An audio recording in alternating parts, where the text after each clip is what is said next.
E então, olhando essa carta, nós queremos compartilhar com a igreja, nesse nosso primeiro sermão, nesse texto, sobre o seguinte tema: Deus termina o que começou em nossas vidas. Deus termina o que começou em nossas vidas. Queridos, nós estamos vivendo tempos de profunda insegurança e profunda incerteza. O que vai acontecer conosco? O que vai ou pode acontecer com as nossas famílias neste mundo em que vivemos? Somos pessoas muitas vezes completamente inseguras. Às vezes a insegurança e a incerteza são: será que vou conseguir chegar em casa sem ser assaltado? Se fizer uma pesquisa, quem não foi assaltado, poucas pessoas ou quase ninguém levantará a mão. Será que eu vou ser assaltado hoje? Dependendo do lugar em que vivemos, a pergunta é: será que vou levar um tiro de uma bala perdida? Será? As pessoas saem de manhã, especialmente nas grandes metrópoles, e ela não tem certeza nenhuma que vai voltar para casa. Não tem certeza nenhuma. Entretanto, queridos, há também uma insegurança ou uma incerteza que também afeta a nossa vida espiritual como cristãos. E então nós muitas vezes nos perguntamos: será que vou conseguir perseverar até o fim? Ou eu vou me desviar no caminho e abandonar a minha fé em Cristo Jesus? Diante das situações que a gente vive hoje, muitas vezes nós nos perguntamos: será que eu vou conseguir perseverar até o fim? Será que no meio do caminho eu vou chutar o balde, o pau da barraca e vou largar tudo? Será que os problemas e decepções irão me afastar de Deus? O que a gente mais encontra hoje são pessoas decepcionadas com pessoas, com instituições, com a igreja, com um monte de gente. E essas pessoas acabam se afastando de Deus. Então a gente pensa nisso: será que os problemas e decepções vão me afastar de Deus?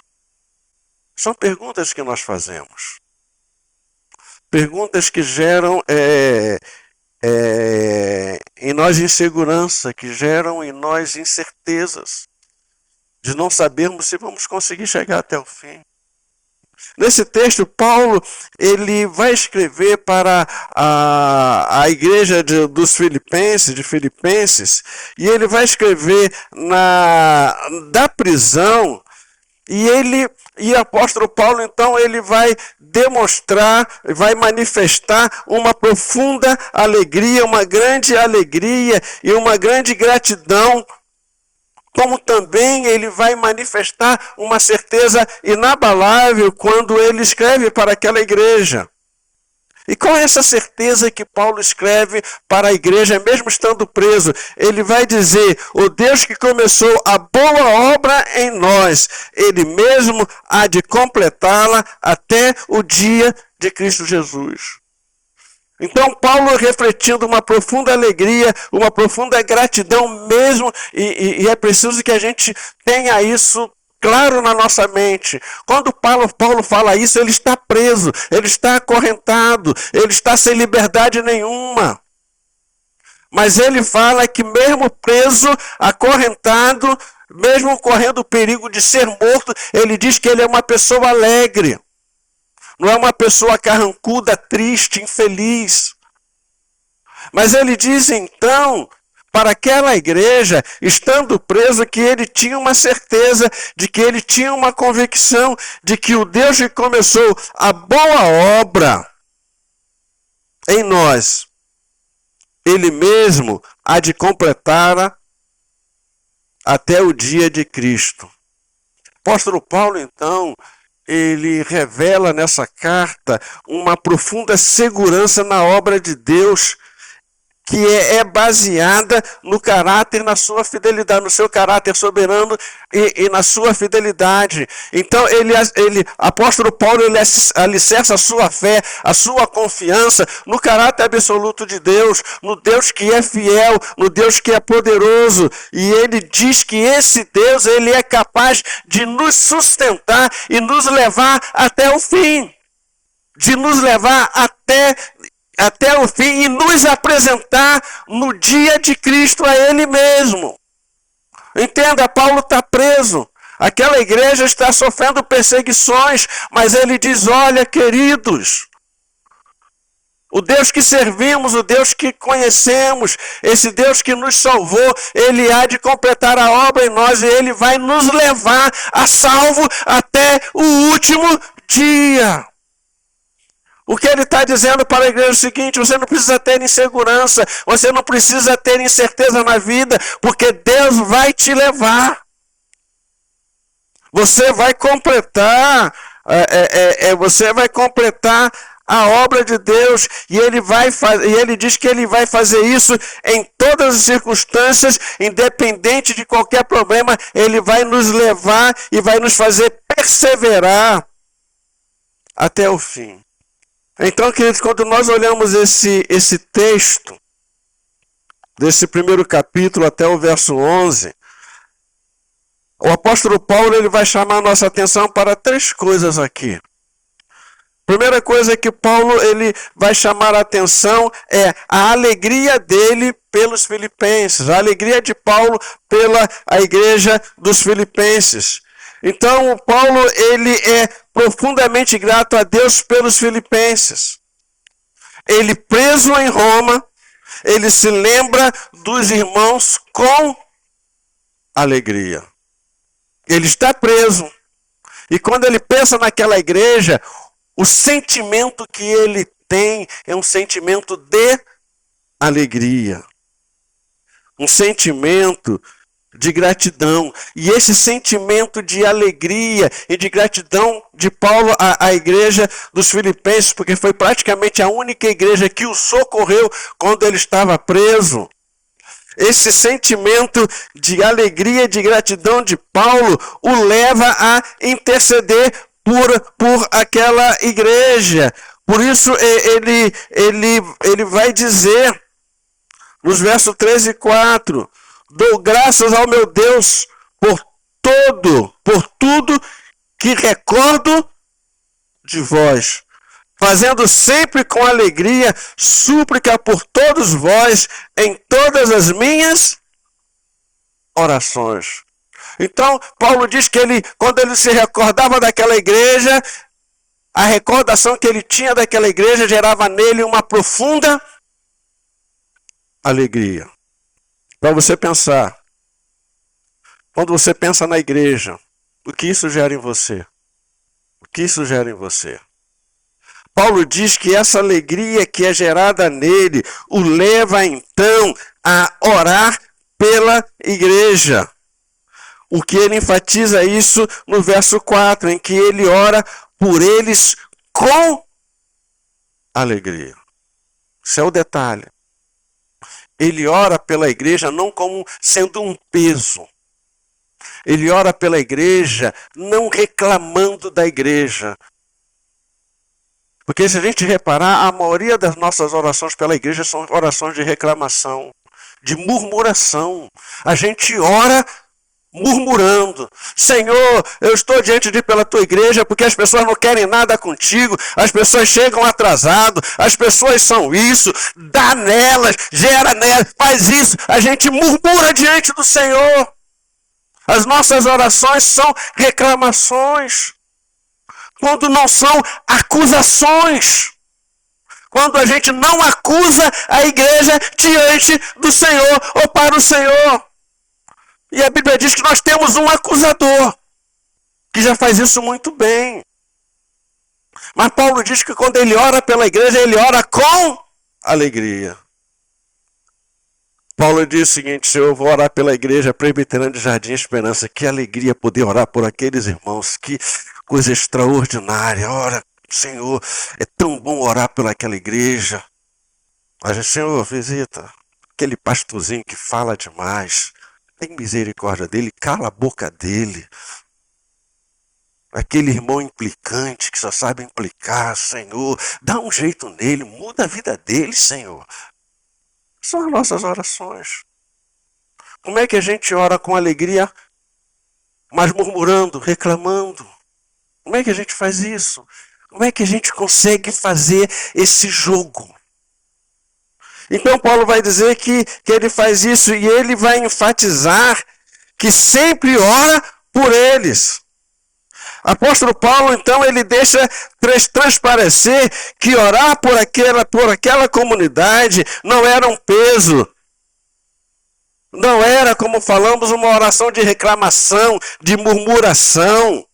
Mas para ele era algo prazeroso orar por eles. Ele sentia prazer, alegria de orar pelos irmãos e de, nas suas orações, incentivar os irmãos a buscar ao Senhor. Ele diz que ele faz isso com muita alegria. Por que ele faz isso com muita alegria? Porque ele vai dizer que ele reconhecia a graça de Deus manifestada na vida daquela comunidade.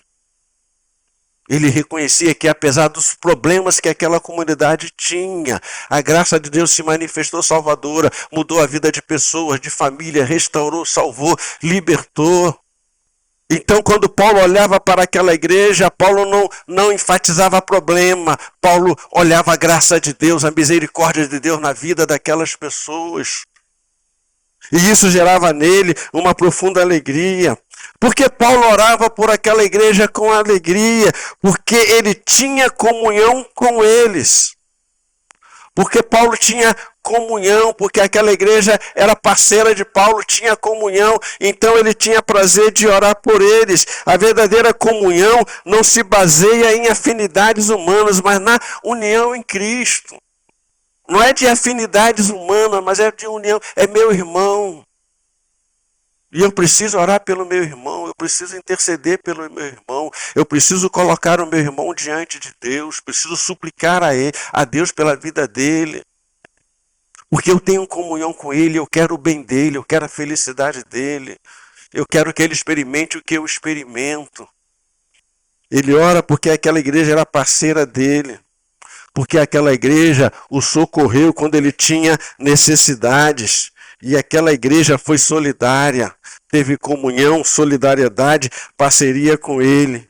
E ele então entendia que a ação da igreja dos Filipenses para com ele era uma ação de comunhão, de uma relação de comunhão, de intimidade, que era fruto da graça de Deus.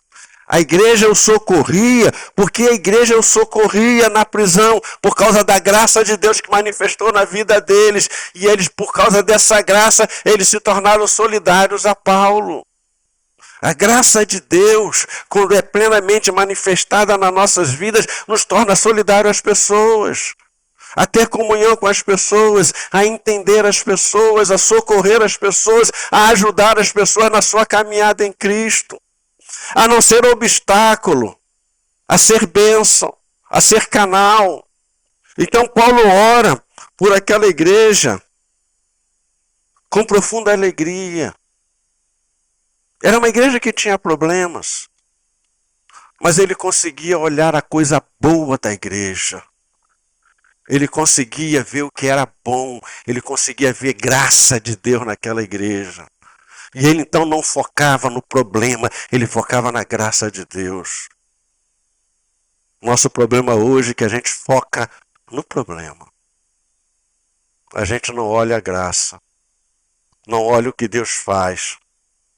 E é por isso que muitas vezes a gente chega diante de Deus, nas nossas orações, e nos tornamos reclamões, murmuradores diante de Deus. Em vez de sermos verdadeiros intercessores pela vida do irmão.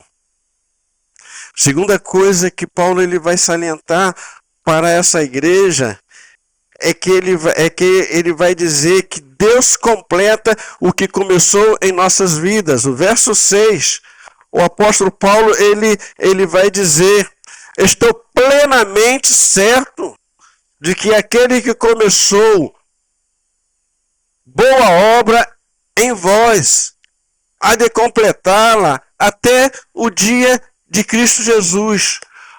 O apóstolo Paulo aqui, ele manifesta uma certeza impressionante. Qual é essa certeza que o apóstolo Paulo manifesta? Ele vai dizer, aquele que começou a boa obra em vós, há de completá-la. Aquela igreja, as pessoas estavam preocupadas, como é que vai ser da minha vida? Paulo era o nosso pastor, está preso. E agora o que a gente vai fazer da vida? Será que a gente vai conseguir resistir à perseguição? Será que a gente vai conseguir enfrentar os problemas? Será que a gente vai conseguir caminhar? Será que a gente vai ser fiel ao Senhor? Aí Paulo escreve para eles, olha meus irmãos, deixa essa ansiedade de lado, deixa essa preocupação de lado, deixa essa insegurança de lado, deixa essa incerteza de lado, porque eu estou certo que aquele que começou a boa obra em vocês, ele vai completar. Ele vai levar essa obra que ele começou até o fim. Quando o apóstolo Paulo ele fala de boa obra, ele está falando da nossa salvação. Ele diz que o Deus que nos salvou um dia nos levará para o seu reino final. Ele está dizendo aqui, se você foi salvo, se você foi alcançado pela graça salvadora do Senhor Jesus, se Ele mudou a sua vida, se Ele mudou a sua história, se você foi batizado com o Espírito Santo, se você recebeu o Espírito Santo na sua vida, se você é salvo em Cristo Jesus, fique tranquilo, Ele vai te levar até o final. Até a vinda de Cristo, é Ele que vai te levar. Ele vai completar essa obra da salvação.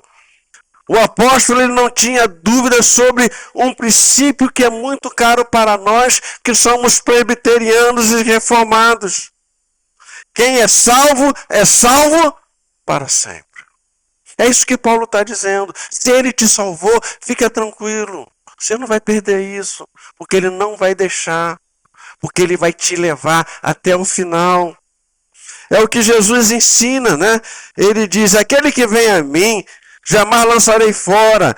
Ninguém pode nos arrebatar ou arrancar das mãos de Deus.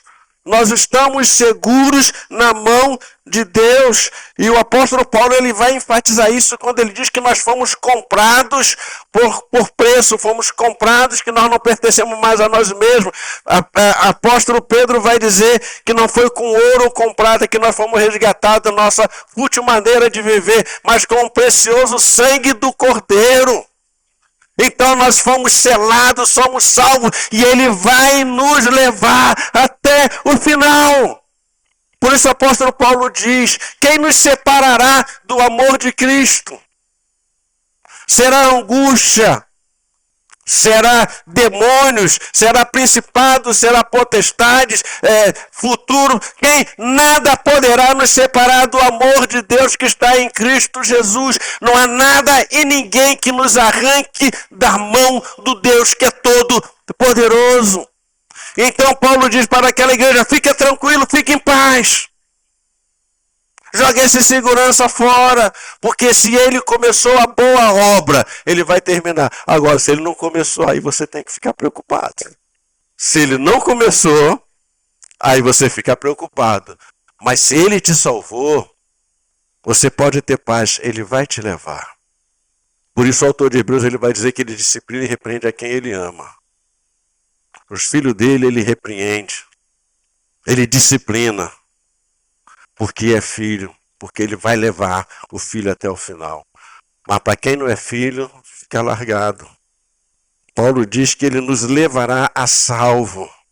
Então nada e ninguém pode nos separar de Cristo, nada e ninguém pode nos impedir de chegarmos até o fim e sermos apresentados diante dele de forma incorruptível. O que Paulo está querendo dizer para aquela igreja, está querendo dizer para nós, é que Deus é fiel e nos faz perseverar. É Ele que nos sustenta, é Ele que nos pega no colo, nos carrega e completa aquilo que Ele mesmo começou a realizar em nós. Isso é uma das doutrinas caras da nossa igreja. Não sou eu que persevero, é Deus que me faz perseverar. Por isso o salmista vai dizer que o justo cai 7 vezes, mas de todas, o Senhor o levanta. A perseverança dos santos, na verdade, é a perseverança do Deus que é santo, que nos faz perseverar e andar com Ele. Então, queridos, nós podemos descansar em paz, podemos descansar em Deus, pois Ele mesmo cuida de nós, porque Ele mesmo é fiel a Ele mesmo, de nos fazer e de nos levar a salvo. Deus tem um compromisso com Ele mesmo de nos levar até o fim. Então um dia Ele veio e nos alcançou e nos salvou, e Ele disse: eu salvei o Luiz. E o meu compromisso não com ele, mas o meu compromisso comigo mesmo é levá-lo até o final, até o dia de Cristo. E apresentá-lo diante desse Cristo, diante do meu filho. Esse é o compromisso dele. E nada e ninguém pode impedir que Deus cumpra o que ele prometeu fazer. Então, queridos, nós nunca seremos abandonados, nós nunca estaremos sozinhos. Ele sempre vai caminhar conosco. E sempre vai nos levar seguros até o dia final. E a terceira e última coisa que o apóstolo Paulo ele chama a nossa atenção aqui é nos versos 9 a 11 sobre o desenvolvimento do amor cristão. O apóstolo Paulo, nesses versos de 9 a 11, ele ora de uma forma específica pela igreja dos Filipenses. O que Paulo pede a Deus em oração, Paulo ele vai pedir que Deus faça com que o amor dos filipenses se desenvolva mais e mais. Paulo ora e o verso 9 ele vai dizer: e também faço esta oração, que o vosso amor aumente mais e mais, em pleno conhecimento e toda percepção. Então Paulo ele ora pela igreja dos Filipenses. O que ele ora? Ele ora para que o amor daquela igreja aumente.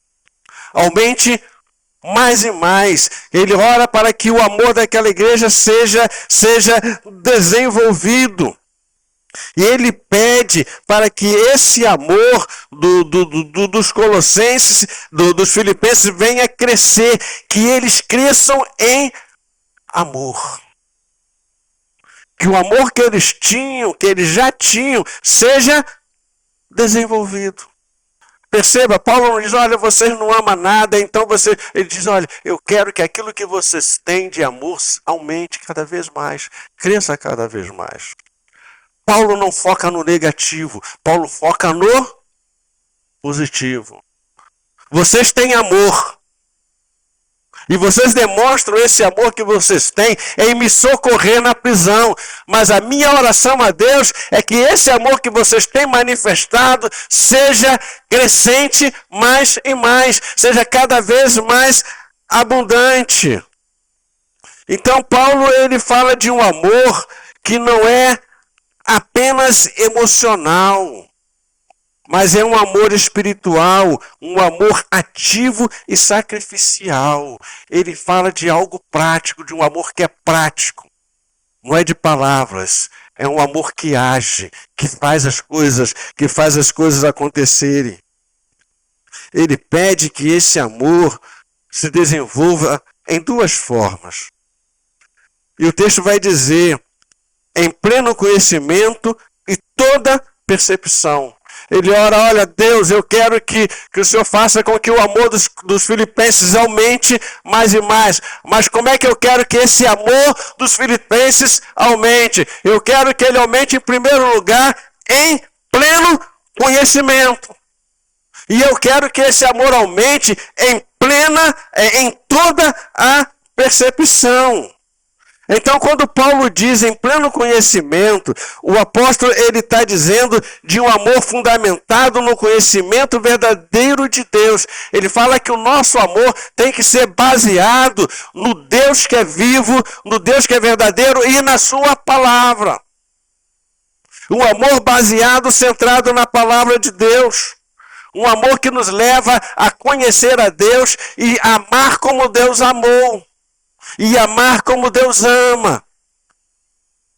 Então, é um amor que gera conhecimento. Eu conheço a Deus, eu sei como Deus me ama, eu sei como Deus ama as pessoas, e eu quero que dessa forma como Deus ama a pessoa, esse amor em mim seja aumentado também. Porque eles já tinham esse amor, porque eles amavam a Paulo e socorriam a Paulo. Mas ele vai dizer, quando ele fala em toda percepção, o apóstolo ele está falando de discernimento espiritual, de sensibilidade moral refinada. Ele está falando de um amor que é prático, que é que você tenha percepção clara de como você deve e como você tem que amar as pessoas. E ele vai falar que esse amor, então, é um amor prático, altruísta, sacrificial. E este amor, e essa manifestação deste amor em pleno conhecimento, e essa manifestação deste amor em percepção, tem um objetivo. Qual é o objetivo? É aprovar as coisas excelentes e ser sinceros e inculpáveis. O objetivo dessa manifestação, desse crescimento em amor, é para que a gente aprenda a aprovar as coisas que são excelentes. É para que para que nós sejamos pessoas sinceras e inculpáveis diante de Deus. E quando nós olhamos o texto, se você olhar a sua Bíblia aí, olhar o texto, o apóstolo ele vai chamar a atenção para alguns termos. Ele vai falar que esse amor deve nos levar a aprovar, isto é, atestar e reconhecer o que é realmente valioso à luz do Evangelho. Eu preciso avaliar as coisas à luz do Evangelho e saber e entender o que é realmente precioso, o que é realmente significativo, o que é realmente importante. E ele vai dizer que é preciso não só aprovar, mas ver essas coisas excelentes, o que tem verdadeiro valor espiritual eterno. Eu preciso ver o que tem valor eterno. Na minha caminhada cristã, eu preciso aprender a amar, mas esse amor precisa me levar a ver as coisas que realmente têm valor eterno. Não valor meramente material. Ele vai falar de que devemos ser sinceros, sem mistura, puro de coração, de um amor não fingido, não falso, não hipócrita, daquele carinho que mulher dá, né, que chega no rosto, aí mexe só do lado, encosta o rosto no rosto com uma faca e enfia por trás. Paulo fala de um amor sincero, de um amor inculpável. Paulo fala de um amor sincero. Sincero é sem cera. Paulo fala que esse amor deve aumentar em nós. Ele fala de inculpáveis, sem tropeços, irrepreensíveis no testemunho para o dia do Senhor. Isso é, nós devemos viver uma vida de amor tão extraordinária, em que o nosso testemunho seja um testemunho não apenas sincero, mas um testemunho sem tropeços, irrepreensível para o dia do Senhor. No dia do Senhor nós vamos ser julgados. Não para condenação, mas nós vamos ser julgados. Deus conhece o nosso coração. Paulo, então, ele quer que os crentes estejam prontos para serem apresentados diante do Senhor. E Paulo diz que a única coisa que permanece é o amor. A única coisa que vai permanecer por toda a eternidade é o amor. E ele fala que aquela igreja precisa desenvolver esse amor. Porque talvez a única coisa que a gente vai levar para a eternidade é o amor.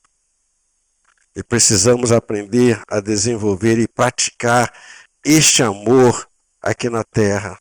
Este amor Paulo vai dizer que ele deve produzir frutos de justiça que glorifiquem a Cristo. Esse amor deve produzir fruto de justiça que glorifiquem a Cristo. Por isso, quando ele chega lá no capítulo 4, ele vira para Sintique e a outra lá fala: olha, minhas irmãs, vivam em harmonia. Vivam em harmonia. Vocês são irmãs em Cristo. Para que ficarem brigando uma com a outra, disputando poder, sabendo quem é melhor? Vivam em harmonia. Amem-se. Amem-se. E é por isso que ele vai dizer em Colossenses, quando a coisa fica difícil, ele fala: suportável uns aos outros em amor. Aí tem uns teólogos que dizem: não, o que Paulo está querendo dizer é o seguinte, ele está falando suportar aqui é uma missão de base, você tem que, não, ele está falando suporta, porque tem irmão que você tem que ter graça para amar o cara. Mas você tem que amar. Você tem que amar. Que nem aquele bichinho de dinossauro, né? Você tem que me amar. Você tem que me amar. Tem que me amar. Porque se você não me ama, você não vai entrar no céu. Então não tem jeito. Se você não consegue conviver comigo em amor aqui, como é que você vai conviver comigo em amor no céu? Um dos dois não vai entrar. Eu vou. Então resolva seu problema. Esse amor ele tem que produzir frutos de justiça. Fruto de justiça é uma vida piedosa, resultado da regeneração e santificação operada pelo Espírito. Fruto de justiça é um viver piedoso, íntegro, santo diante do Senhor. Ele fala que quando esse amor de Deus é projetado em nós e é desenvolvido, ele vai produzir fruto de justiça, ele vai produzir santidade, ele vai produzir uma vida piedosa diante do Senhor. E ele vai dizer que isso vai ser através de Jesus, é por causa da justiça de Jesus conquistada na cruz do Calvário. E tudo isso para quê? Ele vai dizer para a glória e louvor de Deus. Isso é, Paulo diz que tudo converge para a glória e louvor de Deus. Tudo que nós fazemos, e é por isso que ele vai dizer em Colossenses, tudo que você fizer, faça-o para o Senhor, a Cristo Jesus que você está servindo. Eu não faço para homem, eu não faço para pessoa, eu não faço para a igreja, eu não faço para o conselho da igreja, eu faço para Deus, para que Deus seja glorificado através da minha vida. Eu não faço para agradar pessoas, eu faço para agradar a Deus. Se isso agrada a Deus e desagrada as pessoas, problema das pessoas. Eu não vou abrir mão para agradar pessoas e desagradar a Deus. Então Paulo diz que nós devemos fazer isso para a glória de Deus. Fazer tudo para a glória de Deus. E como a gente faz isso? Quando a gente aprende a fazer as coisas por amor, quando o amor de Deus aumenta, quando a gente aprende a amar as pessoas, como elas são, do jeito que elas são. Tem pessoas que são maravilhosas, mas tem pessoas que são chatas. Mas são filhas de Deus e devem ser amadas. E tem que ser amadas. Não é opcional, tem que amar. Aí tem uns crentes aí banando, eu não gosto de fulano. Ah, vai contar batata. Eu não gosto de fulano, não vou com a cara de fulano. Aí a gente fala, o meu santo não cruza com ele, né? Se você tem um Espírito Santo, se eu tenho um Espírito Santo, se o meu santo não bate com o seu santo, tem algum problema com o Espírito Santo, nem meu nem você. Tem algum problema. Tem algum problema. Jesus diz que eu tenho que amar as pessoas. Se ele diz que eu tenho que amar os inimigos, quanto mais amar meus irmãos. Então Paulo ora para que esse amor daquela igreja que é manifestado aumente cada vez mais, se torne abundante, frutífero, abençoador, de tal maneira que essa prática de amor glorifique a Deus. O apóstolo Paulo ele começa a carta aos Filipenses enfatizando uma profunda alegria, apesar de ser prisioneiro. Apesar de ser prisioneiro, de estar limitado a quatro paredes, ele diz que ele é uma pessoa alegre e feliz. Essa alegria que ele tinha o leva a orar pelos filipenses, o leva a incentivar os filipenses a confiarem em Deus, a acreditarem que Deus cuida deles, que Deus não vai abandoná-los, que eles não serão desamparados pelo Senhor, que muito pelo contrário, Deus vai carregá-los até o final. E que Deus vai completar a obra de salvação que começou na vida deles. Paulo, então, por causa dessa alegria que ele tinha pelos filipenses, ele intercede para que ele desenvolva esse amor. Desenvolva o amor cristão de tal maneira que o amor dele seja manifestado de forma prática e glorifique a Deus. Paulo diz, eu quero que vocês cresçam de amor de tal maneira que vocês pratiquem esse amor e que na prática desse amor Deus seja glorificado através do amor que vocês têm, que vocês manifestam de forma prática. Paulo quer dizer aqui é que Deus termina o que Ele começou nas nossas vidas. Se Ele salvou você, Ele vai levar você até o final. Se Ele colocou uma obra no seu coração, Ele vai terminar essa obra. Se Ele colocou amor no seu coração, Ele vai te levar a amar. Ele termina o que Ele começa a fazer. Deus não deixa as coisas pela metade. Deus não para no meio. Deus não abandona as suas obras, Ele termina as suas obras. Tudo que Deus começa, Ele termina. E isso está lá em Gênesis. Ele criou o mundo, criou o universo, e Ele só parou depois que terminou.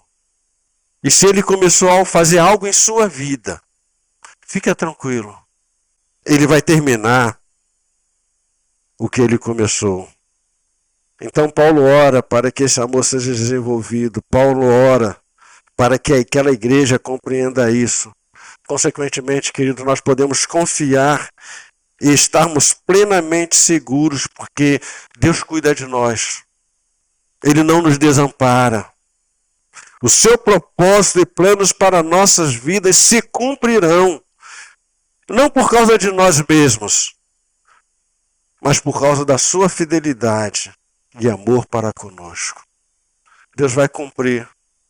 Deus não é homem para que minta, nem filho do homem para que se arrependa. Havendo Ele prometido, Ele o fará. E Ele prometeu nos levar a salvo. Ele prometeu cuidar de nós. Ele prometeu ser o nosso Deus.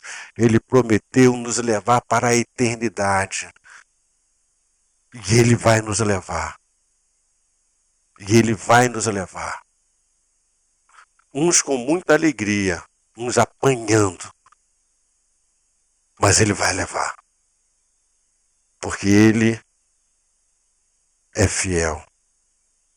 Não fiel a mim, mas fiel a Ele mesmo. Curva a sua cabeça, se coloque diante do Senhor.